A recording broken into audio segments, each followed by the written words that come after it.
தியான ஸ்லோகம். ஓம் பார்த்தாய பிரதிபோதிதாம் பகவதா நாராயணேன ஸ்வயம் வியாசேன க்ரதிதாம் புராணமுனினா மத்யே மகாபாரதம் அத்வைதாமிருதவர்ஷிணீம் பகவதீம் அஷ்டாதசாத்யாயினீம் அம்பத்வாமனுஷந்ததாமி பகவத்கீதே பவத்வேஷிணீம் நமோஸ்து தேவ்யாசவிசாலபுத்தே புல்லாரவிந்தாயத பத்ரநேத்ர ஏன த்வயா பாரததைலபூர்ணக பிரஜ்வாலிதோ ஞானமய பிரதீபக பிரபன்னபாரிஜாதாய தோத்ரவேத்ரைகபாணயே ஞானமுத்ராய கிருஷ்ணாய கீதாமிருததுஹே நமः. சர்வோபனிஷதோ காவோ தோக்தா கோபாலநந்தனः பார்த்தோ வத்சசுதீர்போக்தா துக்தம் கீதாமிருதம் மகத். வசுதேவசுதம் தேவம் கம்சசாணூரமர்தனம் தேவகீ பரமானந்தம் கிருஷ்ணம் வந்தே ஜகத்குரும்.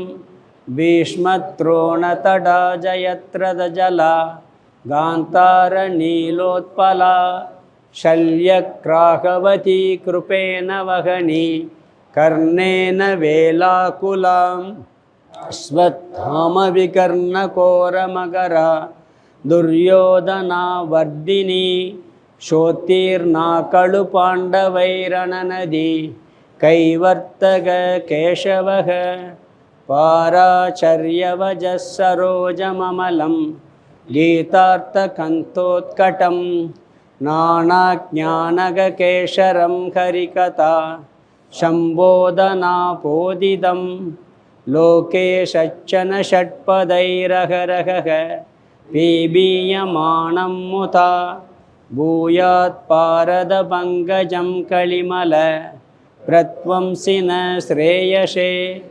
மூகம் கரோதி வாசாலம் பங்கும் லங்கயதே கிரிம் யத்கிருபாதமகம் வந்தே பரமானந்தமாதவம். யம் பிரம்மா வருணேந்திரருத்ரமருதக ஸ்துன்வந்தி திவ்யைஸ்தவைகை வேதை சாங்கபதக்ரமோபனிஷதை காயந்தி யம் சாமகாः தியானாவஸ்திததத்கதேன மனசா பஷ்யந்தி யம் யோகினோ யஸ்யாந்தம் ந விதுசுராசுரகணா. தேவாய தஸ்மை நமः தேவாய தஸ்மை நமः. ஸ்லோகம் 43 முடிச்சிட்டோம். 44 படிக்கலாம். உத்சன்ன குலதர்மாணாம் மனுஷ்யாணாம் ஜனார்த்தன நரகே நியதம் வாசோம் பவத்யனுசுஸ்ரும. உத்யன்ன குலதர்மாணாம் மனுஷ்யாணாம் ஜனார்த்தன நரகே நியதம் வாசோம் பவதீத்யனுசுஸ்ரும.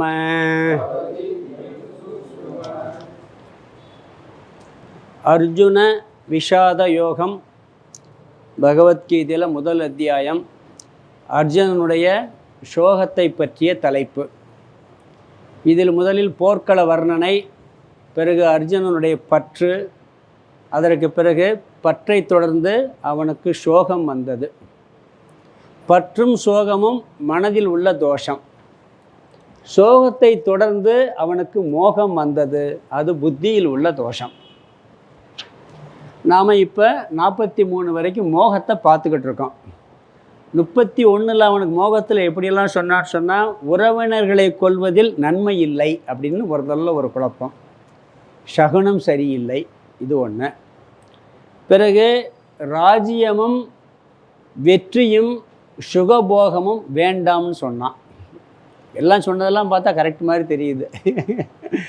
ஒருத்தர் வந்து வைராக்கியம் தானே, ராஜ்யம் வேணாம் சுகம் வேணாம்னு சொன்னால், உறவினர்களை கொள்ள நல்லதில்லை தான், அதோட நிப்பாட்டிக்கலாம். அடுத்து வர வார்த்தைகள் பார்த்தீங்கன்னா எப்படி மாற்றியெல்லாம் பேசுகிறான்னு தெரியும். பிறகு உறவில்லாமல் ராஜ்யத்தில் பயனில்லை, எல்லாத்தையும் கொண்டுட்டு ராஜ்யத்தை வச்சு நான் என்ன செய்ய போகிறேன் அப்படின்னு சொல்கிறாரு.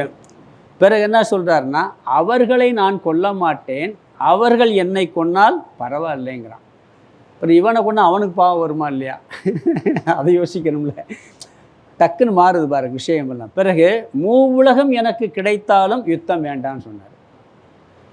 மூவுலகம் கிடைச்சாலும் கூட எனக்கு யுத்தம் வைராக்கியம் தான். ஓரளவுக்கு பார்த்தா எதுக்கு வேணாம் நம்மளுக்கு எதுக்கு ராஜ்யம், இந்த உலகம் இல்லை சொர்க்கலோகம், எந்த லோகமே வேணாம் அப்படின்னு சொல்கிறாரு. பிறகு அந்த உறவுகளெல்லாம் சொல்கிறான். நம்மளுக்கு என்னென்ன உறவுகள் இருக்கோ அத்தனை உறவுகளையும் சொன்னாப்புல. தாத்தாவில் ஆரம்பித்து, அப்பாமார்கள் ஆரம்பித்து, மாமனார் மைத்துனர்கள் ஆரம்பித்து, பிள்ளைகள் பேரன் வரைக்கும் சொல்கிறான். அத்தனை பேரை சொல்லலை, யார் பேரையும், எல்லா உறவுகள் இருக்காங்க. இப்படிப்பட்ட உறவுகளை கொல்லலாமா அப்படின்னு சொல்லி, அப்படி அவர்களை கொன்றால் எனக்கு சந்தோஷமே வராது அப்படிங்கிற ஒரு வார்த்தையை சொன்னார். மகிழ்ச்சிங்கிறதே வராது. பிறகு அதுக்கடுத்து பாருங்கள், கொடிய பாவம் செய்தவர்களை கொன்றால் எனக்கு பாவம் வரும். இது எங்கேயாவது நடக்குமா? புண்ணியம் செஞ்சவங்களை செஞ்சால் கொன்னா பாவம் வரும். ஆனால் என்ன வார்த்தை சொல்கிறாரு? ஆயதாதிகள்ங்கிறான். கொடிய பாவம் செய்தவர்கள் அவர்களை கொண்டா எனக்கு பாவம் தானே வரும். இங்கேயே பார்த்தீங்களா கான்ட்ராவர்சியாக ஆரம்பிச்சிருச்சு. பிறகு உறவினர்களை நாம் கொல்லக்கூடாது, நமக்கு தகுதி இல்லை. அப்போ வேற ஆள் கொல்லட்டுமா? நாம் கொல்லக்கூடாதுங்கிறான். இப்போ வேற ஆள் கொல்லலாமா? ஏற்கனவே கந்தர்கள் வந்தாங்க அவனை அடித்து கொள்றதுக்கு, காப்பாற்றுனது இவங்க தான். அது முன்னாடி நடந்திருக்கு. பிறகு அவர்களை கொண்டால் மகிழ்ச்சி வரான்னு சொன்னால், இப்போ என்ன சொல்கிறான்னு சொன்னால்,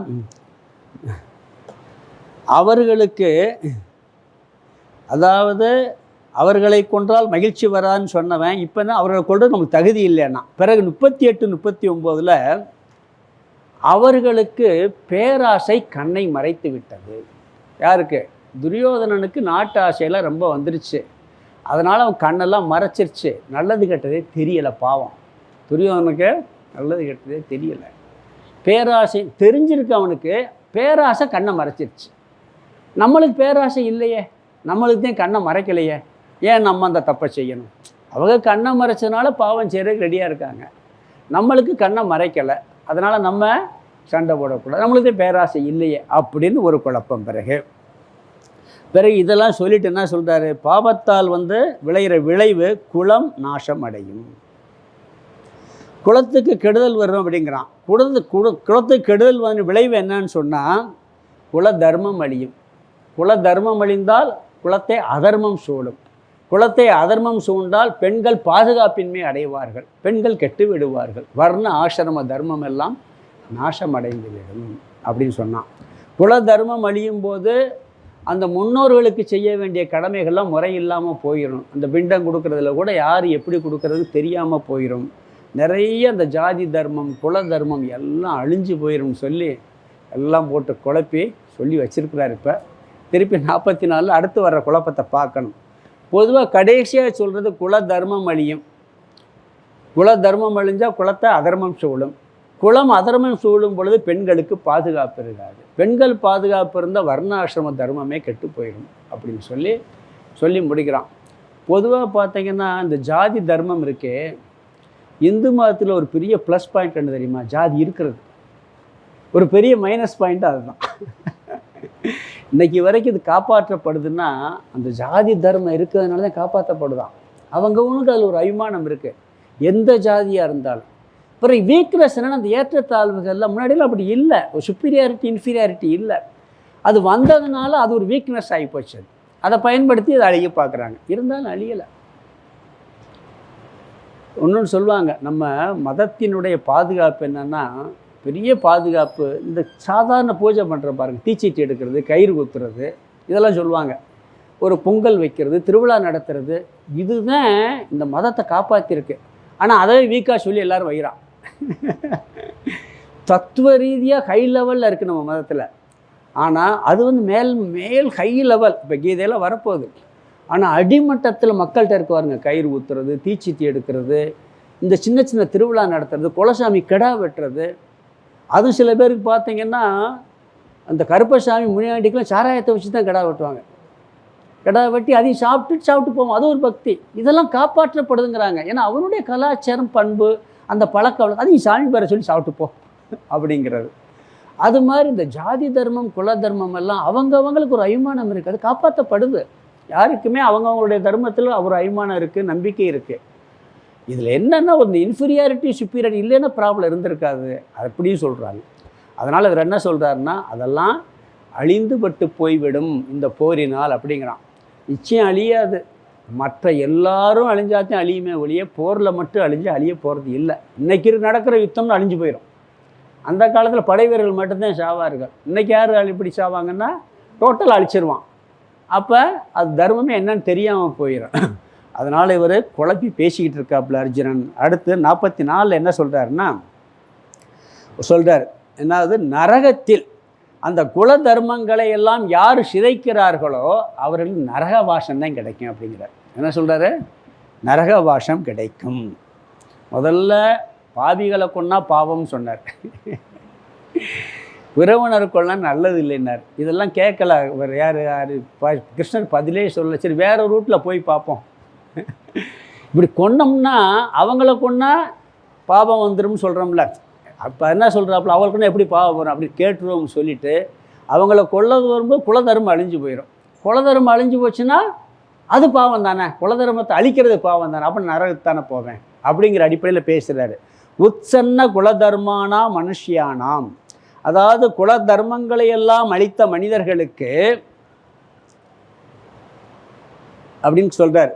அர்ஜுனன் குல தர்மத்தை அழிக்க வரல, அதர்மத்தை அழிக்கத்தான் வந்திருக்கான். எதுக்கு வந்தது அதர்மத்தை அழிக்க. ஆனால் என்ன சொல்கிறான், நான் வந்திருக்கிறது இந்த போர் செஞ்சுன்னா குல தர்மம்லாம் அழிஞ்சு போயிடும். அப்படி அழித்த மனிதர்களுக்கு என்ன சொல்கிறான்னா, பாவத்திற்கு ஆளாவோம். அந்த பாவத்தின் விளைவு என்னன்னு சொன்னால், நியதம் நரகே வாசக பவதி, நிச்சயமாக நரகந்தான் கிடைக்கும்ட்டான். முதல்ல அவங்கள கொன்னா பாபம் வரும்னு சொன்னான். எப்படிப்பா பாவியை கொன்னா பாவம்னு கேட்டுருவாரோன்னு பயந்துட்டு குலதர்மத்தை அழிச்சிருவேன் இல்லை, நான் போர் செஞ்சால் குலதர்மம் அழிஞ்சு போகுமா இல்லையா, அப்போ குலதர்மம் அழிஞ்சு வச்சுன்னு பாவம் தானே வரும், பாவம் வந்து நரகத்தானே போவேன், அதனால் சண்டை வேணாம். எப்படியெல்லாம் பேசி பேசி மாற்றி பார்க்குறாரு பாருங்க. அதனால் என்ன சொல்கிறாருன்னு சொன்னால், இங்கே வேறு கோணத்தில் போகிற தவிர்க்க பார்க்குறாரு. குல தர்மத்தை அழிப்பவர்களுக்கு அந்த நரகத்திற்கு செல்வான் அப்படின்னு சொல்லி கேள்விப்பட்டிருக்கிறோங்கிறார். இந்த ஒரு வார்த்தை சொல்கிறார். அது பாவம் வரும், ஒரு குலத்தையும் அந்த குல தர்மத்தையும் நான் அழிச்சிட்டேன்னா அது பாவம் வரும், பாவம் வந்தால் நரகத்துக்கு போவோம். இது நான் சொல்லலை, கேள்விப்பட்டிருக்கோங்கிறான். இதில் ஒரு பெரிய சூட்சமான பாயிண்ட் இருக்குது. இதுக்கு முன்னாடி என்ன சொன்னான், தர்மம் இவனா நான் இப்படி வந்துடும் அப்படி இவனா சொன்னவன், நம்மளா சொன்னால் கேட்கல. யார்? இந்த கிருஷ்ணர் சரி நான் கேட்டிருக்கேன், பெரியவங்கெல்லாம் சொல்லியிருக்காங்க, அப்போயாவது கேளுப்பான்னு சொல்லி பார்ப்போம்னு சொல்லி, ஏன்னா பீஷ்மர் துரோன்ட்டுலாம் கேள்விப்பட்டிருக்கோம், குல தர்மத்தை அழிக்கிறவனுக்கு பாவம் வரும்னு கேள்விப்பட்டிருக்கோம்னு சொல்லி பார்க்குறான். வீட்டிலே பார்த்தீங்கன்னா ஒரு அப்பா குழந்தைக்கு சொல்லுவார், எப்பா இதெல்லாம் பண்ணாத செய்யன்னு சொல்லுவார். அவர் செய்ய கேட்கலன்னு வச்சுக்கோங்க, எப்பா இது நான் சொல்லலை, உங்கள் தாத்தா சொல்லியிருக்கார், உங்கள் தாத்தா சொல்லி நான் கேட்டேன், அதனால நல்லா இருக்கேன் சொல்கிறோமா இல்லையா? அப்போயாவது கேட்பானான்னு சொல்லி பார்க்குறது. அப்படி இங்கேயும் சொல்கிறான் அர்ஜுனன் கிருஷ்ணர்கிட்ட, இது வரைக்கும் அவனாக சொல்லிட்டு வந்தவன் இதெல்லாம் நான் கேள்விப்பட்டிருக்கோம், இப்படி குல தர்மத்தை அழிவிக்கலாம் பாவமெல்லாம் வரும்னு கேள்விப்பட்டிருக்கோம், அதனால் கிருஷ்ணா வேணாம் கிருஷ்ணா போயிடுவோம் அப்படின்னு சொல்லி பார்க்குறார். ஏன்னா அதாவது 35 சொன்னார், துரியோதனார்களை இவர்களை கொண்டால் பரவாயில்லைன்னா, என்னை கொண்டால் பரவாயில்லைன்னா, பிறகு உன்னை கொன்றால் அவர்களுக்கு பாவம் தானே வரும் அப்படின்னு நம்ம கேட்டுறோம் சொல்லி இங்கே என்ன சொல்கிறான்னு சொன்னால், இப்போ அவங்கள கொண்டால் நம்ம பாவம் நரகம் வரும்னா, அவங்க என்னை கொண்டால் பரவாயில்லைன்னு சொன்னால் அப்போ அப்படின்னா அவங்களுக்கு நரகம் வரும்ல, அவங்களுக்கா இறக்கப்படுற அவங்க நரகத்துக்கு போகக்கூடாதுல்ல, அதாவது நினச்சி பார்க்கணுமா இல்லையா? அப்படியே நினச்சி பார்க்கறது இல்லை. பிறகு என்ன சொல்கிறாருன்னு சொன்னால், அதுதான் அவ்வளோதான். அதாவது இங்கு அர்ஜுனுடைய புலம்பல் அனைத்தும் தர்மத்திற்கோ தர்மத்தை காப்பாற்றுவதற்கோ அல்ல, அல்லது குலதர்மத்தை காப்பாற்றுவதற்காகவும் அல்ல. சொல்கிறதெல்லாம் எதுக்குன்னு சொன்னால், பற்று வந்துருச்சு, சோகம் வந்துருச்சு, அதனால் புத்தி கெட்டு போச்சு. புத்தி கெட்டதுனால இவனுக்கு குழப்பம் வந்து விட்டது. அதனால் போரை தவிர்ப்பதற்கு உண்டான வழியை மட்டுமே பார்த்து வருகின்றான். அடுத்து இன்னும் 2 ஸ்லோகத்தில் குழப்பம் வரும். பிறகு என்ன பண்ணிடுவார், அவர் முடிச்சிருவார். அதை பார்க்க போகிறோம். ஸ்லோகத்துக்கு அர்த்தம் பார்த்துடலாம். எளிமையான ஸ்லோகம் தான். ஹே ஜனார்த்தன, அந்த முதல் வரியில் கடைசி வார்த்தை. ஹே ஜனார்த்தனே கிருஷ்ணா, உத்சன்ன குல தர்மானாம், உத்சன்ன குல தர்மானாம், குலதர்மங்களை சிதைத்த மனுஷ்யானாம், மனிதர்களுக்கு, குலதர்மங்களை சிதைத்த மனிதர்களுக்கு. 2வது வரி நரகே நியதம், நியதம்னா நிச்சயமாக அல்லது நெடுங்காலம், நரகே நரகத்தில், வாசோ வாசம், பவதி பவதி இதி அணு சுஸ்ரம, அதை பிரிக்கணும். பவதின்னா உண்டு, அதாவது நிச்சயமாக நரகத்தில் வாசம் உண்டு. குலதர்மங்களை சிதைத்த மனிதர்களுக்கு நிச்சயமாக நரகத்தில் வாசம் உண்டு. இதி என்று அணு சுஸ்ரம கேள்விப்பட்டுள்ளோம். இங்கே என்ன சொல்கிறான்னா, நான் கேள்விப்பட்டிருக்கேன் இதெல்லாம், அதனால் சண்டை வேணாம், நம்மளால் நரகத்துக்கு போயிடுவோம், அதனால் வேணாம். 3 உலகம் வேணான்னு சொன்னால, நரகத்துக்கு போக வேண்டியதானே, போனால் பரவாயில்ல அவங்க அப்படின்னு போக வேண்டியதானே, நரகம் போக வேண்டிய வரும் அப்படின்னு சொல்கிறாரு. அடுத்த ஸ்லோகம் 45. 45 படிங்க. அகோபத மகத் பாபம் கர்த்தும் வியவசிதா வயம் யத் ராஜ்ய சுகலோபேன கந்தும் ஸ்வஜனமுத்யதாக. அகோபத மகத் பாபம் கர்த்தும் வியவசிதா வயம் யத் ராஜ்ய சுகலோபேன கந்தும் ஸ்வஜனமுத்யதாக.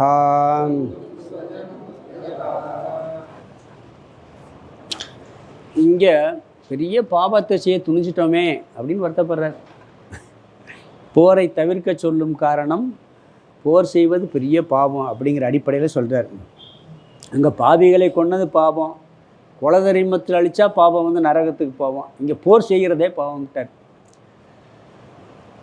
இங்கு நம்முடைய உறவினர்களை, பேராசையினால் உறவினர்களை கொள்வது பெரிய பாபங்கிறார். ஸ்வஜனம் ஹந்தும், நம்முடைய உறவினர்களை கொள்வதற்கு உத்தியதாக தயாராகி விட்டோங்கிறான். இன்னும் கொல்லலைன்னு சண்டை ஆரம்பிக்கலை.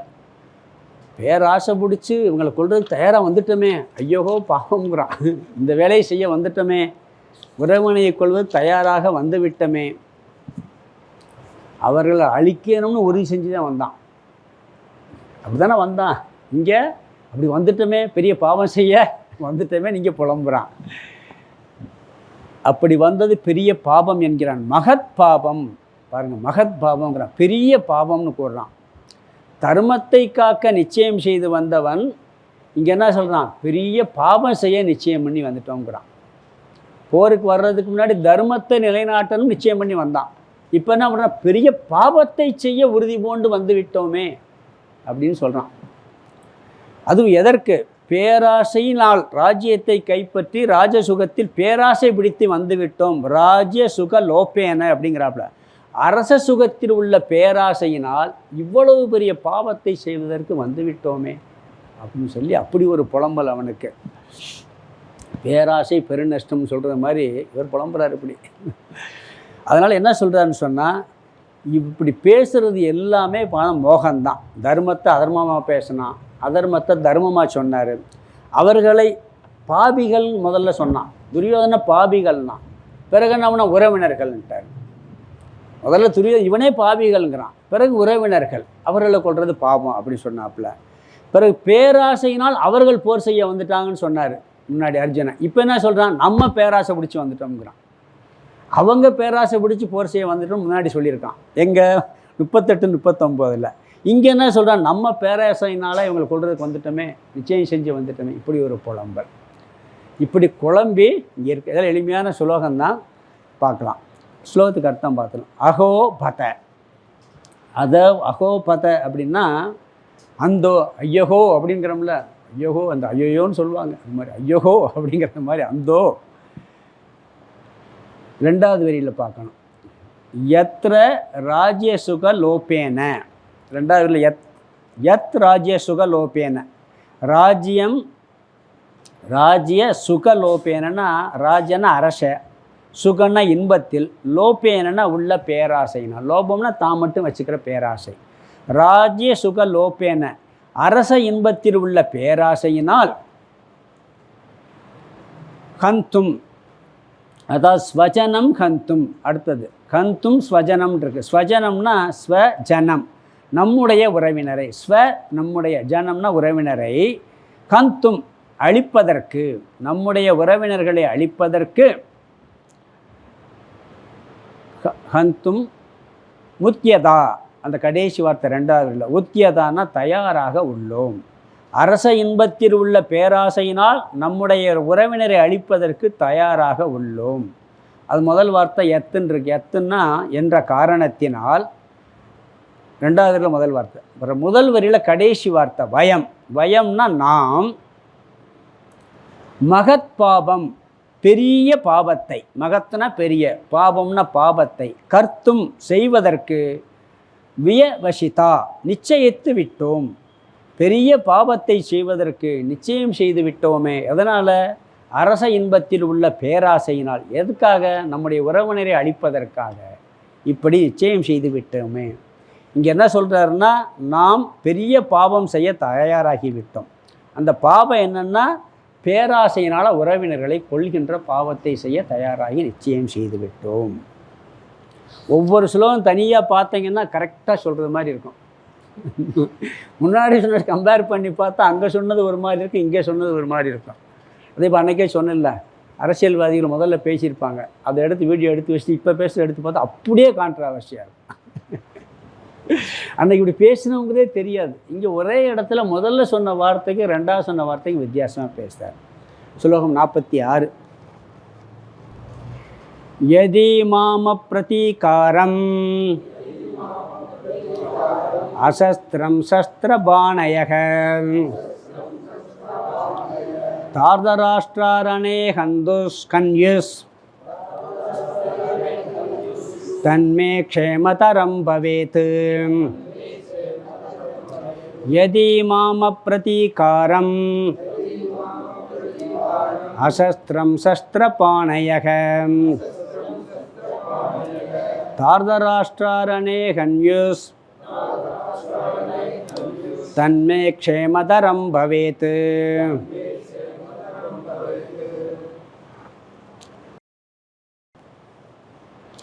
எல்லாம் முன்னுக்கு பின்னி முரணாக பேசி பார்த்தான், ஒன்றும் காரியம் ஆகலை. கடைசியாக ஒரு முடிவுக்கு வந்துட்டான். என்ன சொல்கிறான் பாருங்கள். பகவான் இவன் பேசுகிறதையெல்லாம் அமைதியாக கேட்டார், ஒரு பதிலுமே சொல்லலை.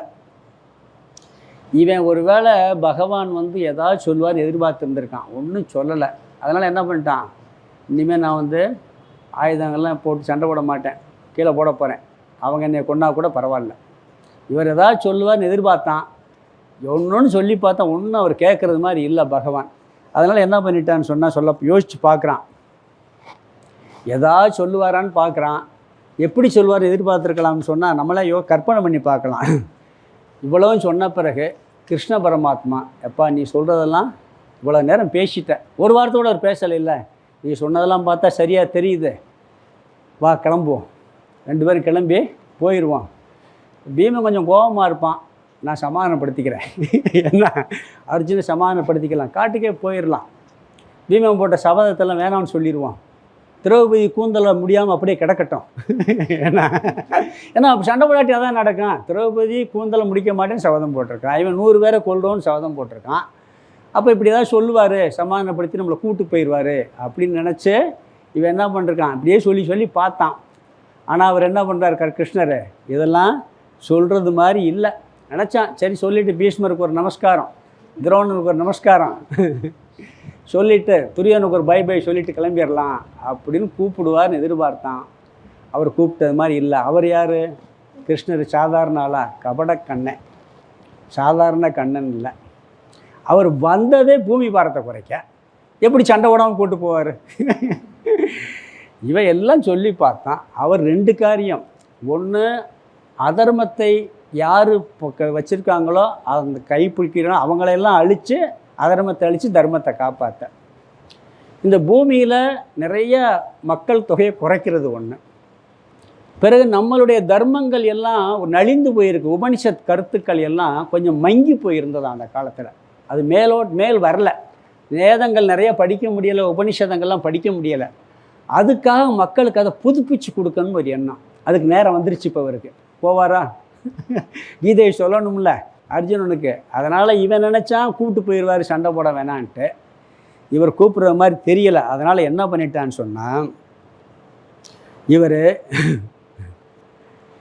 இவன் என்ன பண்ணுறான்னா, இனிமேல் நான் வில்லி அம்பையும் போட்டு சண்டை போட போகிறது இல்லைங்கிறத டைரெக்டாக சொல்கிறான்.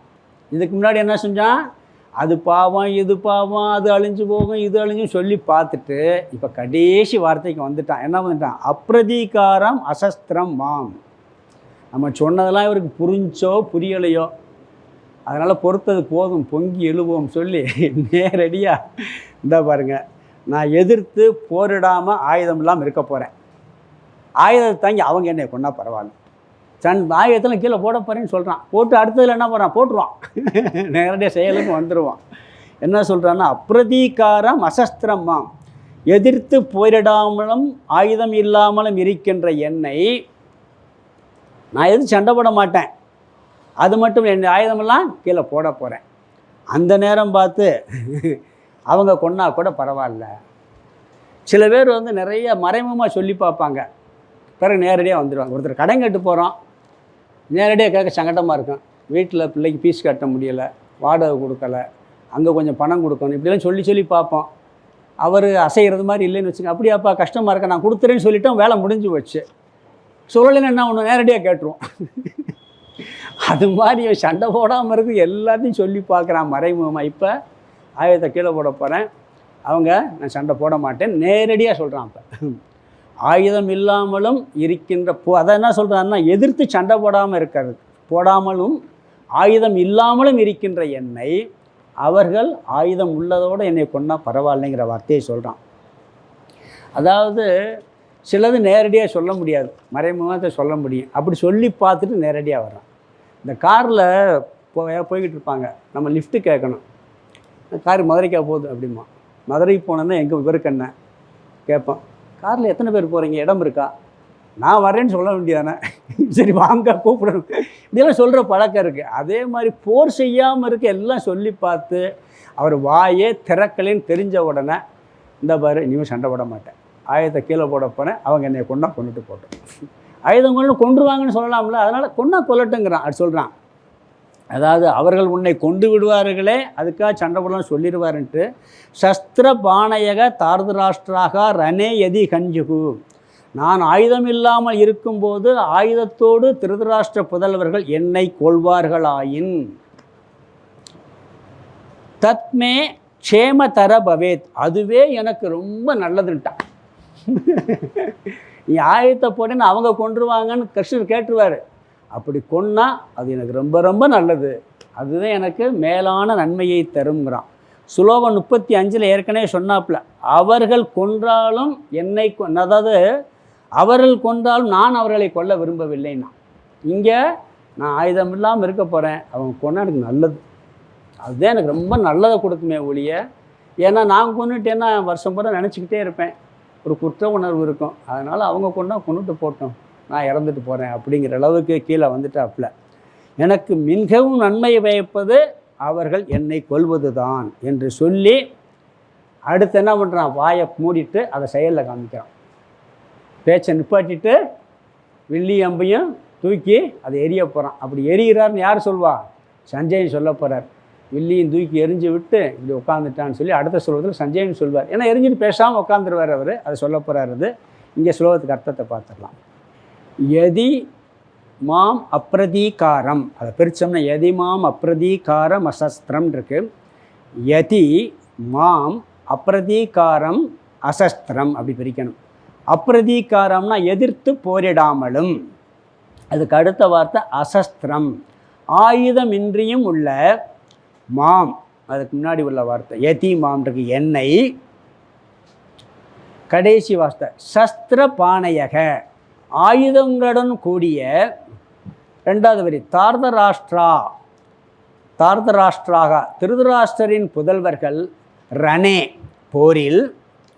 இந்த முதல் வரியில் முதல் வார்த்தை யதி, இங்கே கஞ்சுன்னு இருக்குது, அது ரெண்டையும் சேர்த்து பார்க்கணும். யதி கஞ்சுன்னா கொள்வார்கள் ஆயின், கஞ்சுன்னா கொள்வது, யதி கஞ்சுன்னா கொள்வார்கள் ஆயின். எதிர்த்து போரிடாமலும் ஆயுதமின்றியும் உள்ள என்னை, ஆயுதங்களுடன் கூடிய திருதராஷ்டிரரின் புதல்வர்கள் போரில் என்னை கொள்வார்கள் ஆயின். அடுத்த வார்த்தை பாருங்கள், தத்து மே, தன்மேன் இருக்கு, தத்து மே, தத்துனா அது, மே எனக்கு, க்ஷேமதரம் பவேத், அதிக நன்மையே உள்ளதாகுங்கிறான். கொஞ்சம் நல்லது இல்லையா? யாராவது நம்மளை கொன்னா என்ன சொல்லுவான்? அது ரொம்ப கெடுதல்னு சொல்லுவான். என்னை கொன்றாதேம்பான். அவங்க என்னை கொன்னா அதுதான் எனக்கு ரொம்ப ரொம்ப சிறப்புங்கிறான். எவ்வளோ குழப்பம் பாருங்கள். அவர்கள் அது ஆயத்தை கீழே போட போகிறேன், அவங்க ஆயத்தோடு வந்து கொன்னா அதுதான் எனக்கு பெரிய நன்மையை தரும், அதிக நன்மை உள்ளதாகும். இங்கே நேரடியாக சண்டை போட மாட்டேங்கிறத கடைசியாக சொல்லி முடிச்சிட்டாரு. அதை செயலையும் காமிக்கிறாரு. அது கடைசி 47வது ஸ்லோகம் படிக்கலாம். ஏவமுக்வா அர்ஜுன சங்கே ரதோபஸ்த உபாவிஷத் விஸ்ருத்ய சசரம் சாபம்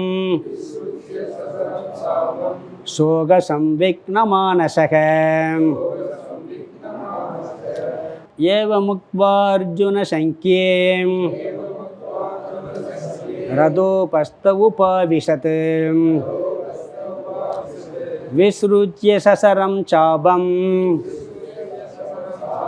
சோக சம்விக்னமானசக.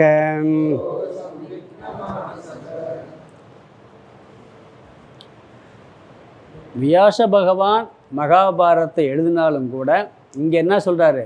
சஞ்சயன் போர்க்களத்தில் நடப்பதை கூறுறது மாதிரி அமைச்சிருக்காரு. இங்கே அங்கே போர்க்களத்தில் நடக்கிறத மட்டும் சஞ்சயன் கவனிக்கலை, அர்ஜுனனுடைய மனநிலையும் கவனித்து போடுறான். இவனுக்கு கண்ணில் நேரடியாக தெரியுது. சிலர் பேசுனாங்கன்னா அந்த முகத்தை பார்த்துட்டே சொல்லிடுவான், இவர் என்ன நோக்கத்தில் பேசுகிறாரு, இவர் சோகமாக பேசுகிறாரா சந்தோஷமாக பேசுகிறாரா, அந்த வார்த்தைகள்லேருந்தே கண்டுபிடிக்க முடியும். சில பேர்லாம் கண்டுபிடிச்சிருவாங்க. சில பெரியவங்கள்ட்டெல்லாம் போய் விஷயத்தை சொன்னோம்னா இவன் வேறு ஏதோ கவலையில் வந்திருக்கான், இவன் சொல்கிறதுக்கு அதுக்கு சம்பந்தம் இல்லை அப்படிலாம் கண்டுபிடிச்சிருவாங்க. அந்த மனநிலையை கண்டுபிடிக்கிற ஆற்றலும் சஞ்சயனுக்கு இருக்குங்க.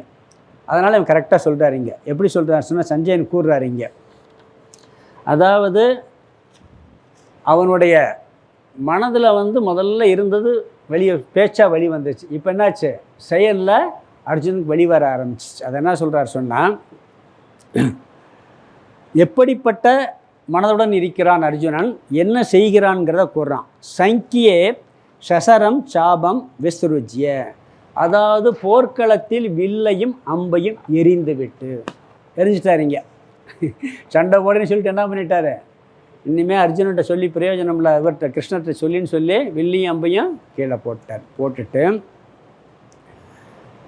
எப்படி இருக்கும் பாருங்க. அங்கே ஒரு நாட்டில் ஒருத்தர் சண்டை போடும்போது துப்பாக்கியோடு எடுத்து நிற்கிறான், நம்ம துப்பாக்கி கீழே போட்டால் என்ன இருக்கும்? சுட்டுப்படுவானா இல்லையா? இப்போல்லாம் சில நேரம் துப்பாக்கி எப்படி கையை தூக்கிட்டா சரணாகதி அடைஞ்சிட்டான்னு பேசாமல் விட்டுருவான். இவர் என்ன பண்ணுறாரு? கீழே போட்டுட்டு அடுத்து செய்கிறார். வில்லையும் அம்பையும் போட்டு விட்டு ஓடலை, அங்கேயே என்ன பண்ணுறாருன்னா அர்ஜுன ரத உபஸ்தே உபாவிஷத்து, தேர்தட்டில் அமர்ந்து விட்டான். சண்டை வேணும்னா தூக்கி போட்டு நடந்து போய்க்க முடியாது, அப்படியே இமயமலைக்கு போயிட வேண்டியானே. தூக்கி போட்டுட்டு என்ன நினைக்கிறான்னா, இவர் என்னதான் சொல்லுவார், இவ்வளவு நேரம் பேசிட்டு வாயை திறக்கலையே அந்த மனுஷன் அப்படிங்கிறதுக்காக என்ன பண்ணிட்டு என்ன சொல்கிறாருன்னு பார்ப்போம், கூப்பிட்றாரா இல்லை என்னதான் சொல்கிறாரு அப்படின்னு பார்ப்போம்னு தேர்தட்டில் அமர்ந்து விட்டான். சோக சம்விக்ன மானசக, சஞ்சயன் கூறுறான், சோகத்தில் நிலை குலைந்த குழம்பிய மனதுடன். இவன் அங்கே உட்காரு, இவனுக்கு முகத்தை பார்த்தா தெரியுது, இவன் பேசுனதெல்லாம் சஞ்சயன் நோட் பண்ணி பார்க்குற, குழம்பிட்டாரு, சோகத்தில் இருக்காப்புல, அந்த மனசில் இருக்காருங்கிறது சஞ்சயன் கண்டுபிடிச்சிட்டாப்புல. கண்டுபிடிச்சி அழகாக சொல்லிட்டார். சோக சம்பிக்ன மானசக, சோகத்தில் நிலை குலைத்த குழம்பிய மனதுடன், அதாவது இது வரைக்கும் பேசின கருத்தை பார்த்துட்டு அவர் முகத்தில் தோன்ற பாவனையெல்லாம் பார்த்துட்டு இந்த வார்த்தையை சஞ்சயன் கூறுறான். அர்ஜுனனுக்கு தான் பேசிய கருத்து இது வரைக்கும் பேசியது முழுக்க முழுக்க சரின்னு சொல்லிடுன்னு வச்சுக்கங்களேன், அவன் போட்டு கிளம்பியிருப்பான். அவனுக்கே என்ன செய்யுது, நம்ம பேசுனது சரியோ தப்போ அப்படிங்கிற எண்ணம் வந்துருச்சு. அதனால் என்ன பண்ணிட்டார், அவர் பேசாமல் அமர்ந்துட்டான். இல்லாட்டி கிளம்பியிருப்பான்ல, வாங்க போகலாம் அப்படின்னு கூட கிளம்பியிருக்கலாம். அவனுக்கு ஒரு குழப்பம் இருக்குது, நம்ம பேசுனது சரியோ தப்போங்கிறது. அதனால் பகவான் என்ன சொல்ல போகின்றார் என்று எதிர்பார்த்து காத்து அமர்ந்து விட்டான். அர்ஜுனன் பேச விடாமல் பேசிக்கிட்டு இருக்கான். ஒரு வார்த்தை பேச விடலை இது வரைக்கும். அடுத்தடுத்து சொல்கிறான். கிருஷ்ண பரமாத்மா என்ன பண்ணார் கேட்டு, இது ஒரு பெரிய பண்பு இந்த முதல் அத்தியாயத்தில் எத்தனையோ விஷயம் பார்த்தாலும் கூட முக்கியமான பண்பு என்னென்னா, யாராவது ஒரு பிரச்சனைன்னு சொன்னால் குறுக்க முதல்ல நம்ம பேசக்கூடாது. நீங்கள் சும்மா கேட்டாலும் அமைதியாகிடுவாங்க. இப்போ அப்படி தான் ஆயிருக்காங்க. பேச விட்டுட்டு உட்காந்துட்டார், பேசாமல் அமைதியாகிட்டான். இது ஒரு சைக்காலஜி சொல்லுவாங்க. ரொம்ப யாராவது பிரச்சனையில் வந்தால் அதெல்லாம் இல்லைப்பா அப்படின்னு வார்த்தை சொல்கிறதெல்லாம் சொல்ல விட்டுறணும். அதனால கடவுள்கிட்ட போய் சொல்கிறான். அவர் திருப்பி பேச மாட்டார்ல. நம்ம பிரச்சனையெல்லாம் போய் கடவுள்கிட்ட சொன்னால் திருப்பி பேசுவாரா? நீ சொல்கிறது தப்புன்னு சொல்லுவாரா? சொல்ல மாட்டார். அது ஒரு நம்ம கடவுள்கிட்ட போய் பிரார்த்தனை பண்ணுறதே ஒரு மனோதத்துவம் அது. ஏன்னா அவர் திருப்பி பேச மாட்டார். சொல்லி முடிச்சுட்டு என்ன பண்ணுவான், பேசாமல் வந்துடுவோம். இங்கேயும் என்ன பண்ணிட்டார் கிருஷ்ணர், அமைதியாக அவன் பேசினதெல்லாம் கேட்டுட்டு உட்காந்துட்டார். இவன் என்ன பண்ணுறான், எப்போ பேச்சை முடிக்கிறானோ அப்போ பேசும்ட்டு உட்காந்துட்டார். கரெக்டாக உட்காந்த உடனே அடுத்த ஸ்லோகத்தில் என்ன பண்ணுவார், பேச ஆரம்பிப்பார். அது 2வது அத்தியாயத்தில் நம்ம பார்க்க போகிறோம். அதனால் என்ன சொல்கிறாருன்னு சொன்னால்,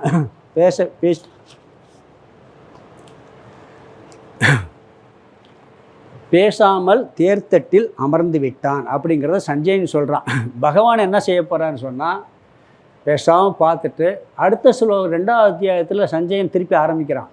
இவன் சும்மா உட்காரல, கண்ணிலெல்லாம் நீர் ததும்பி இருக்குது, அப்படி ஒரு சோகத்தில் உட்காந்துருக்கான் அப்படின்னு சொல்லி திருப்பி அர்ஜுனுடைய மனநிலையை 2வது அத்தியாயத்தில் முதல் ஸ்லோகத்தில் வர்ணிச்சுட்டு பிறகு என்ன பண்ணுவார் பகவான் கிருஷ்ணர், கொஞ்சம் ஒரு நண்பனை போல் உபதேசம் பண்ணுவார். அவன் சிஷ்யன் ஆகலை, சோகமாக இருக்கான், ஒரு அட்வைஸ் மாதிரி, ஒரு நண்பனை போல், ஒரு மைத்துனருக்கு சொல்கிறது மாதிரி ஒரு உபதேசத்தை ஆரம்பிப்பார்.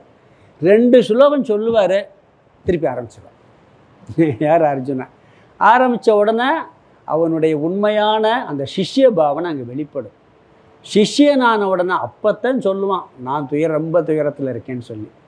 சொன்ன உடனே சரணடைவான், சிஷ்யனாக மாறுவான். மாறின பிறகு தான் 11வது ஸ்லோகத்தில் உபதேசத்தை ஆரம்பிப்பார். அந்த சிஷ்யனாக மாறுறதே அது ஒரு பெரிய வர்ணனை இருக்குது. எப்படியெல்லாம் ஒரு மனிதனுக்கு வேதாந்தம் கேட்க வர்றதுக்கு முன்னாடி மனநிலை மாறணுங்கிறது அர்ஜுனுடைய மனநிலையை பார்த்தா தெரியும். அதையெல்லாம் விளக்காசிரியர் சொல்கிறாங்க, அதை அங்கே போய் பார்ப்போம். இந்த அத்தியாயம் இதோடு முடியுது. இதனுடைய சாரத்தை பார்த்துடலாம். இந்த முதல் அத்தியாயத்தின் சாரத்தை பார்த்துட்டு நிறைவு செய்யலாம். இதில் முதல் அத்தியாயம் அர்ஜுன விஷாத யோகம், அர்ஜுனனுடைய துயரத்தை பற்றிய தலைப்பு.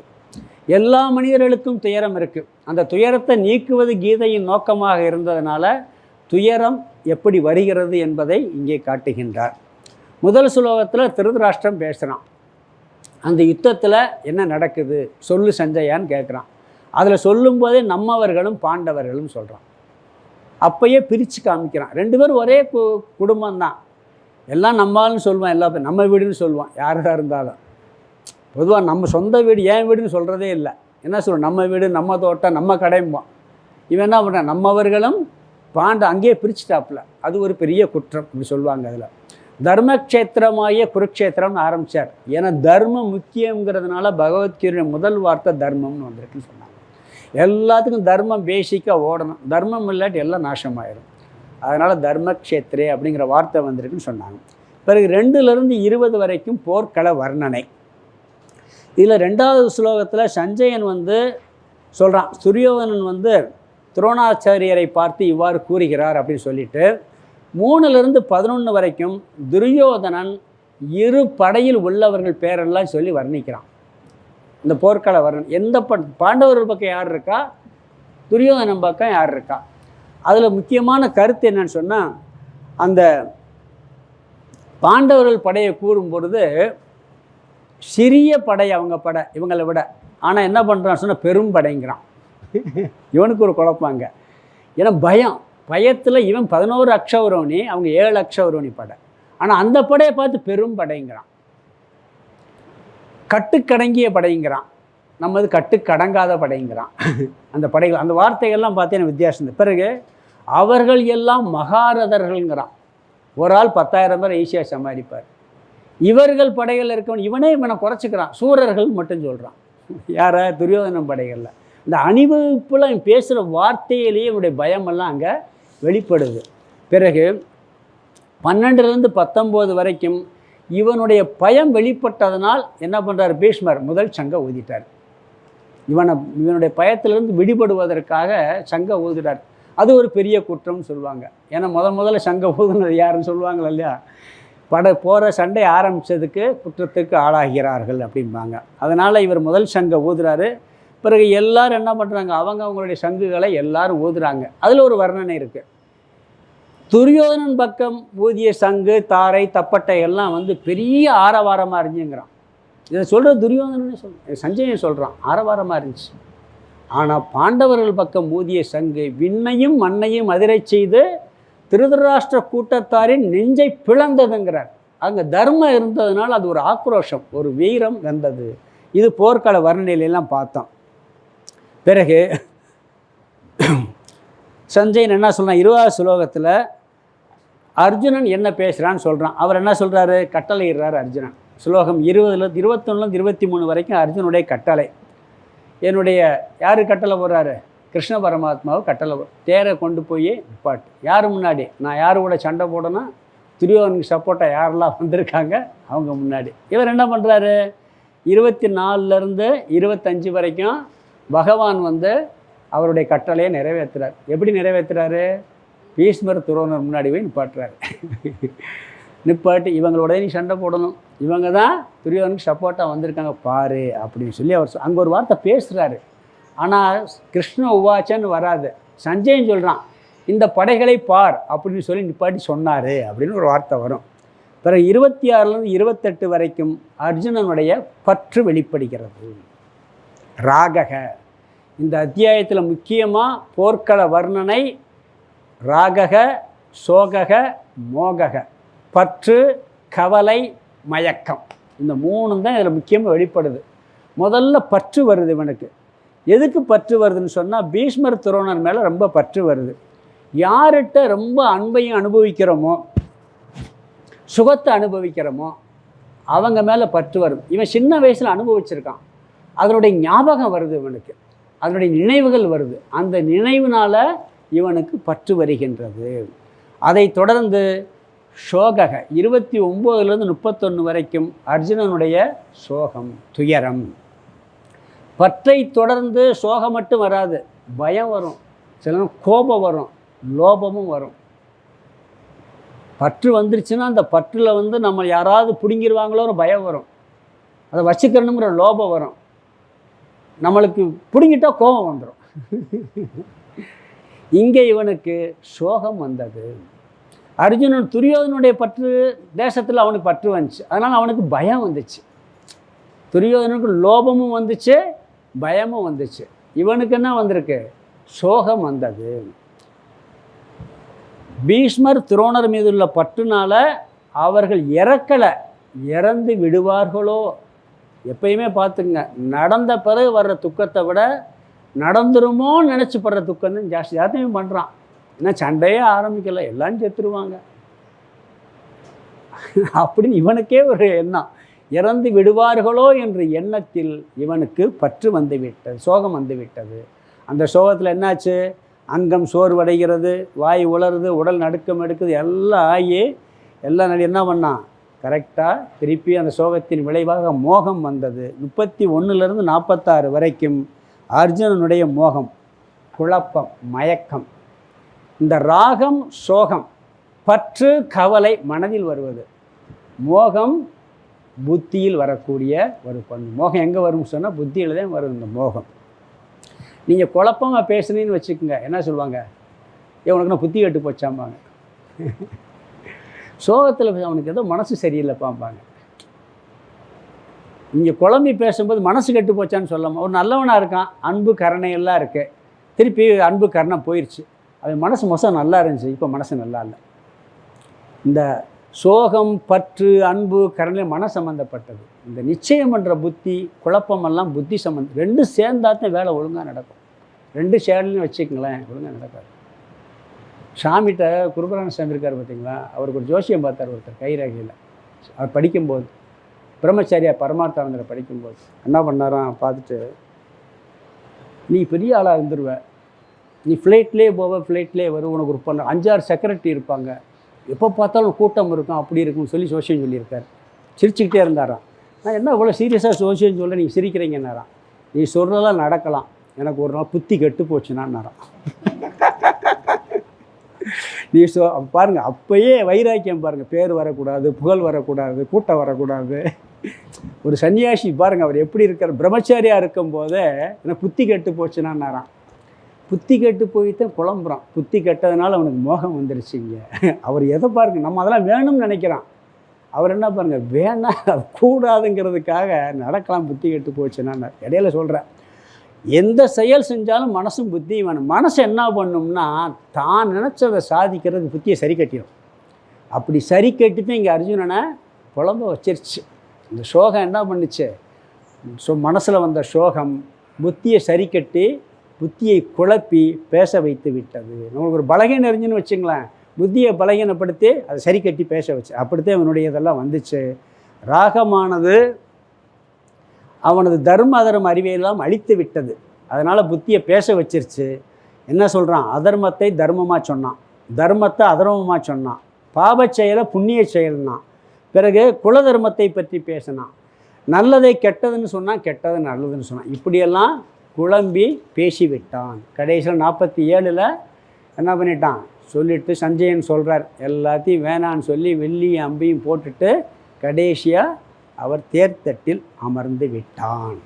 இதுதான் இந்த அத்தியாயத்தினுடைய சாரம். போர் புரியாமல் இருப்பதற்கான காரணங்களை பல சொல்லிட்டு பகவான் பேசலேன்னு சொன்ன உடனே இனிமேல் நான் சண்டையே போட மாட்டேன் அப்படின்னு சொல்லி வெள்ளியும் அம்பையும் போட்டுவிட்டு அவன் அமர்ந்து விட்டான். இங்கே பகவான் இது வரைக்கும் பேசாமல் இருந்துட்டு இனிமேல் தான் பேச போகிறார். இந்த அத்தியாயம் முடியும் போது, இப்போ இதோட முடிஞ்சு போச்சு முதல் அத்தியாயம். ஒரு கீழே இந்த புஸ்தகத்தில் இல்லை, நாம் ஒன்று சொல்கிறது இருக்குது. முதல் அத்தியாயம் முடியுது, அது சொல்லுவோம், சொல்ல ஓம் தத் சத் இது ஸ்ரீமத் பகவத் கீதாசு உபனிஷத்சு பிரம்ம வித்யாயாம் யோக சாஸ்திரே ஸ்ரீ கிருஷ்ண அர்ஜுன சம்வாதே அர்ஜுன விஷாத யோகோ நாம பிரதமோத்யாயக ஸ்ரீ கிருஷ்ணா அர்ப்பணமஸ்து. இந்த இது ஒவ்வொரு அத்தியாயம் முடியும் போது சொல்கிற மந்திரம், இது ஸ்லோகம். இதில் இந்த புஸ்தகத்தில் இல்லைன்னு நினைக்கிறேன், இதில் இல்லை. இது ஒவ்வொரு அத்தியாயம் முடிஞ்சவொடனே சொல்லுவோம். இதனுடைய அர்த்தம் என்னன்னா, ஓம் தத் சத். ஸ்ரீமத் பகவத்கீதை என்ற உபனிஷத்தில் பிரம்ம வித்தையையும் யோக சாஸ்திரமுமான ஸ்ரீ கிருஷ்ணருக்கும் அர்ஜுனனுக்கும் நடந்த உரையாடலில் அர்ஜுன விஷாத யோகம் என்ற பெயர் கொண்ட முதலாவது அத்தியாயம் முற்றிற்று அப்படிங்கிறது இதனுடைய பொருள். அர்த்தம் ஓம் தத் சத் அப்படிங்கிற ஒரு வார்த்தை. இதில் 3 சொற்கள் இருக்குது, 3மே பகவானத்தையும் குறிக்கும். ஓம்ங்கிறதும் பகவானை குறிக்கும், தத்துங்கிறதும் பகவானை குறிக்கும், சத்துங்கிறதும் பகவானை குறிக்கும். சத்துங்கிறதுக்கு பல பொருள் உண்டு. பிரம்மா அந்த உலகத்தை படைக்கும்போது ஓம் தத் சத்துன்னு சொல்லி முடித்தாராம். காரியம் முடியும் போது நன்றி விசுவாசத்தோடு அந்த ஓம் தத் சத் அப்படிங்கிற சொல்கிற ஒரு பழக்கம் உண்டு.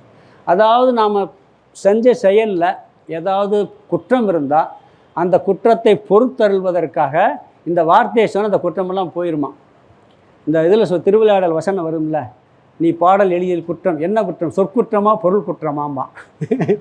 சொல்லில் குற்றம் இருந்தால் பரவாயில்லை, பொருளில் தான் குற்றம் வரும். அது மாதிரி நாம் படித்த கீதையில் ஸ்லோகம் சொல்லும்போது சொல்ல குற்றம் வந்திருக்கும். ஏன்னா முறையாக நம்ம சமஸ்கிருதம் படிக்கலை, தப்பு இல்லை. அதனால் ஓம் தத் சத்னு சொல்லியாச்சுன்னா அந்த தோஷம் நீங்கிருச்சு. பொருளில் குற்றம் வர வாய்ப்பில்லை. ஏன்னா பெரியவங்க சொன்னதைத்தான் நாமளும் சொல்லிக்கிட்டு இருக்கோம். வாய்ப்பில்லை, ஒன்று ரெண்டு சில விஷயங்கள் சேர்ந்துருக்கும், அவ்வளவுதான். அதற்காக நாம் படித்த அந்த பாடத்தில் ஏதாவது குற்றம் இருந்தால் அது நீக்கப்பட வேண்டும் என்பதற்காக இந்த ஓம் தத் சத்துன்னு சொல்கிறது. இது ஒவ்வொரு அத்தியாயம் முடிஞ்சோன்னு சொல்லுவோம். பிறகு அதில் ஒரு வார்த்தை சொல்கிறார். என்ன சொல்கிறாருன்னு சொன்னால், அதாவது பகவத்கீதாசு உபனிஷத்சு, ஸ்ரீமத் பகவத்கீதாசு உபனிஷத்சு, பகவத்கீதை என்னும் உபனிஷத் அப்படிங்கிறார். உபனிஷதங்கள் தான் வேதத்தினுடைய இறுதி பகுதி. வேதாந்தம் வேதத்தினுடைய தாத்பரியத்தை நிச்சயம் பண்ணக்கூடிய பகுதி. இங்கே சோகத்தை நீக்குவது இதனுடைய தாத்பரியமாக இருந்தாலும் உபனிஷத்தினுடைய தாத்பரியம் என்னென்னா ஜீவ பிரம்ம ஐக்கியம், ஜீவனும் பிரம்மனும் ஒன்று என்ற தத்துவத்தை சொல்லி சோகத்தை நீக்குவது. முக்கியமாக பல கருத்துக்கள் வந்தாலும் உபனிஷத்தின் கருத்துக்கள் இங்கே வருவதால் ஸ்ரீமத் பகவத் கீதாசு உபனிஷத்சு என்னென்ன இருக்குது? பிரம்ம வித்யாயாம் யோக சாஸ்திரே, பிரம்ம வித்தையை மையமாக கொண்டது. அதை படித்து புரிஞ்சு கொள்வதற்கு பக்குவம் வேண்டும் என்பதற்காக யோக சாஸ்திரமும் சொல்லப்பட்டிருக்கிறது. யோக சாஸ்திரம் என்ன? கர்மயோகம், பக்தி யோகம் சொல்லப்பட்டிருக்கிறது. ஸ்ரீமத் பகவத் கீதாசு உபனிஷத்சு பிரம்ம வித்யாயாம் யோக சாஸ்திரே, பிரம்ம வித்தையும் இருக்குது, யோக சாஸ்திரம் இருக்குது. இது எப்படி யார் நடந்தது? ஸ்ரீ கிருஷ்ண அர்ஜுன சம்வாதே, கிருஷ்ணனுக்கும் அர்ஜுனனுக்கும் நடந்த உரையாடலாகிய இந்த முதல் அத்தியாயம் அர்ஜுன விஷாத யோகம் என்ற பெயரை உடைய முதல் அத்தியாயம் முற்றிற்று. எங்கே உரையாடல் நடந்துச்சு? கிருஷ்ணர் தான் பேசவே இல்லையே அப்படின்னு கேட்கலாம். ஒரு வார்த்தை பேசுகிறாரு, ஆனாலும் அவன் பேசுனதை கேட்டுக்கிட்டே இருந்ததே ஒரு உரையாடல் மாதிரி. அதனால் அந்த முதல் அத்தியாயத்தை இப்படி சொல்லி முடிக்கிறார். இதோட இந்த முதல் அத்தியாயம் முடிது, நம்ம ரெண்டாவது அத்தியாயம் ஆரம்பிக்கணும். இந்த முதல் அத்தியாயத்துக்கு எல்லாத்துக்குமே கீதையில் ஒவ்வொரு அத்தியாயம் பாராயணம் பண்ணால் அதுக்கு ஒரு பலன்னு சொல்லி ஒரு போட்டிருக்காங்க. எதில் என்ன? இந்த கோரக்பூர் பிரஸில். அதில் இந்த முதல் அத்தியாயத்தை பற்றி சொல்லும்போது என்ன சொல்கிறாருன்னு சொன்னால், அது ஒரு சின்ன கதை, ஒரு சிம்பிளாக. ஒரு அந்தனர் வீட்டில் ஒருத்தர் இருந்திருக்கான். அவன் பிராமணர் வீட்டில் பிறந்தால் நிறையா பாவம் பண்ணானான். பாவம் பண்ணி செய்யாத சேட்டையெல்லாம் பண்ணி கடைசியில் கருணாகம் கடிச்சு இறந்து போயிடறான். இறந்த உடனே அங்கே நரகத்துக்கு போகிறான். அங்கே போய் நரகத்தில் இவன் செஞ்ச பாவத்துக்கு தண்டனை கொடுத்து காளமாடை பிறக்க வச்சிடறாரு. காளமாடை பிறந்து அங்கே ஒரு புடவன் அதை எடுத்து வளர்த்து அதில் ஏறி ரொம்ப கொடுமைப்படுத்துகிறான். அதை பிறகு அது மயக்கம் போட்டுக்கிறோட கஷ்டப்பட்டு எல்லோரும் பாவம் காளை மாடு மயக்கம் போட்டு கிடக்கே, இவ்வளோ இதாக இருக்குன்னு சொல்லி அதுக்கு நம்ம புண்ணியத்தெல்லாம் கொடுப்போம்னு சொல்லி சில பேர் ஏன் புண்ணியத்தை உனக்கு தானம் பண்ணி கொடுத்துட்டே இருந்தாங்களாம். அது ஒன்றும் எந்திரிக்கிற மாதிரி இல்லை. ஒரு வேஷி தான் செய்த புண்ணியம் தனியாக வச்சு காதில் ஏதோ சொல்லியிருக்காப்புல அந்த புண்ணியத்தை சொன்ன உடனே அந்த மாடு கொஞ்சம் எந்திரிச்சிச்சான். பிறகு இறந்து போச்சு. இறந்த உடனே அங்கே போனால் இது கொஞ்சம் புண்ணிய கர்மாவில் அது கிடச்சிருக்கு, அதனால் இதை திருப்பி ஒரு நல்ல இடத்துல பிறக்க வைக்கணும்னு சொல்லி அவங்க திருப்பி ஒரு அந்தனர் குடும்பத்தில், நல்ல வேதம் படித்த குடும்பத்தில் பிறந்து பழைய பிறவி ஞாபகம் வர்றதோடு அவனு பிறந்துட்டானான். பிறந்து அந்த வேஷியும் அங்கே இருக்கா. அதனால தான் வந்துச்சு. அவளை ஏதோ நம்மளுக்கு புண்ணியத்தை தானம் பண்ணால என்ன புண்ணியம்னு கேட்கலான்னு கேட்டாப்பிலையாம். அப்போ சொன்னாப்பிலையாம், எனக்கு கிளி ஒன்று பண்ணிக்கிட்டே இருந்துச்சு. அந்த கிளி சொன்னதை உங்கள்கிட்ட சொன்னேன், அதனால் அந்த புண்ணியத்தை உனக்கு தானம் பண்ணேன் அப்படின்னு சொல்லி என்னன்னு கிளிகிட்ட போய் கேட்டிருக்கேன். கிளி வளர்த்து வந்திருக்காப்பு. அந்த கிளி என்ன சொல்லியிருக்கு, நான் ஒரு பெரிய பண்டிதன், எனக்கு கர்வம் வந்துருச்சு, நான் ஆடாதமெல்லாம் ஆட்டினேன், ஆடின உடனே திருப்பி நான் நரகத்துக்கு போயிட்டேன். அங்கே போயிட்டு போன உடனே கிளியாக பிறக்க வச்சுட்டாங்க. கிளியாக பிறந்து சாப்பாடுக்கெல்லாம் இல்லாமல் அங்கங்கே அலைஞ்சு ஒரு இடத்துல மயக்கம் போட்டு கீழே விழுந்துட்டேன். ஒரு முனிவர் என்னை எடுத்துகிட்டு போய் கூண்டில் அடைச்சி சாப்பாடெல்லாம் போட்டார். அங்கே வேதம் படிக்கிற மாணவர்கள் படிச்சுக்கிட்டு இருந்தாங்க. முதல் அத்தியாயத்தை பாராயணம் பண்ணிக்கிட்டு இருந்தாங்க. டெய்லி பாராயணம் பண்ணுவாங்க. அதை கேட்டு எனக்கு மனப்பாடமாய் நான் அதை டெய்லி சொல்ல ஆரம்பிச்சிட்டேன். சொல்ல ஆரம்பித்த உடனே ஒரு வேடை என்னை திருடிட்டு போயிட்டான். திருடிட்டு போய் இந்த வேஷத்தை விற்றுட்டாப்புல. அங்கேயும் வீட்டில் சொல்லும்போது கேட்டுக்கிட்டே இருந்து திருப்பி இந்த முதல் அத்தியாயம் மனப்பாடாகி போச்சு. அப்போ அவள் பாவச் செயலெல்லாம் விட்டுட்டா. இந்த முதல் அத்தியாயம் கேட்டு பாவச் செயலெல்லாம் விட்டு அவளுக்கு புண்ணியம் சேர்ந்துருச்சு. அந்த புண்ணியத்தை உனக்கு காளமாட்டு கொடுத்ததுனால நீ அந்த புண்ணியம் அடைஞ்சு இதை பிறந்தேன்னு சொல்லி இந்த முதல் அத்தியாயத்தின் மகிமையை சொல்கிறாப்புல. அதுக்கு பிறகு அந்த மாணவர்கள் என்ன பண்ணாங்களாம், இந்த வேஷியெல்லாம் முதல் அத்தியாயம் படித்தா மட்டும் போதாது, மிச்ச அத்தியாயம் மனப்பாடம் பண்ணணும்னு சொல்லி மனப்பாடம் பண்ண ஆரம்பித்தாங்களாம். இப்படி பகவத்கீதையில் சொல்லுவாங்க, ஒவ்வொரு அத்தியாயம் பாராயணம் பண்ண ஒரு புண்ணியம் இருக்குது அப்படின்னு சொல்லி. அப்படி ஒரு கதை இருக்குது. இருக்குது, ஒவ்வொருத்துக்கும் ஒரு கதை இருக்குது. அதில் எழுதியிருக்கு, கோரக்பூரில் போட்டிருக்காங்க. அது நிறைய விரிவாக போட்டாங்க, நான் ஷார்ட்டாக சொல்கிறேன். பொதுவாகவே கீதை வந்து ஒரு புனிதமான நூல் தான். கீதையை தொட்டாலே புண்ணியம்தான். அது எப்படி வேலை செய்ய நம்மளுக்கு தெரியாது. நம்மளுக்கு படித்த பிறகு எனக்கு கஷ்டம் நிறையா வந்திருக்குன்னு நினைப்பான். படித்த பிறகு தான் கஷ்டம் வந்துருக்கு. அந்த கஷ்டத்துக்கு காரணம் வேறு ஏதோ ஒரு காரணம் இருக்குது, ஒரு நன்மைக்கு உண்டான அடித்தளமாக இருக்கும். அதனால் கீதையில் ஒரு பெரிய மகத்துவம் இருக்குது. நம்ம முதல் அத்தியாயத்தை அழகாக முடிச்சிட்டோம். இந்த பகவத்கீதையில் முதல் அத்தியாயம் முடிஞ்சிருச்சு. இதை திருப்பி பார்த்துட்டு இதை திருப்பி திருப்பி நம்ம கேட்டு இந்த பாராயணம் பண்ணுற பழக்கம்லாம் இருந்துன்னு சொன்னால் திருப்பி நம்மளுக்கு நல்ல பக்குவம் வரும். இன்றைக்கும் கீதை பாராயணம் பண்ணுற பழக்கம் எல்லா இடத்துலையும் உண்டு. இந்த 15ஆவது அத்தியாயத்தை எல்லா ஆசிரமங்களையும் கரெக்டாக தொடர்ச்சியாக பண்ணுவாங்க. தியான சுலபம் படிப்பாங்க, 15ஆவது அத்தியாயம் படிப்பாங்க. நாமளும் முடிஞ்ச அளவுக்கு புரியுதோ புரியலையோ படித்து பார்க்கலாம். படிச்சுட்டு திருப்பி 2வது அத்தியாயத்துக்கு நாம் தயாராகும்.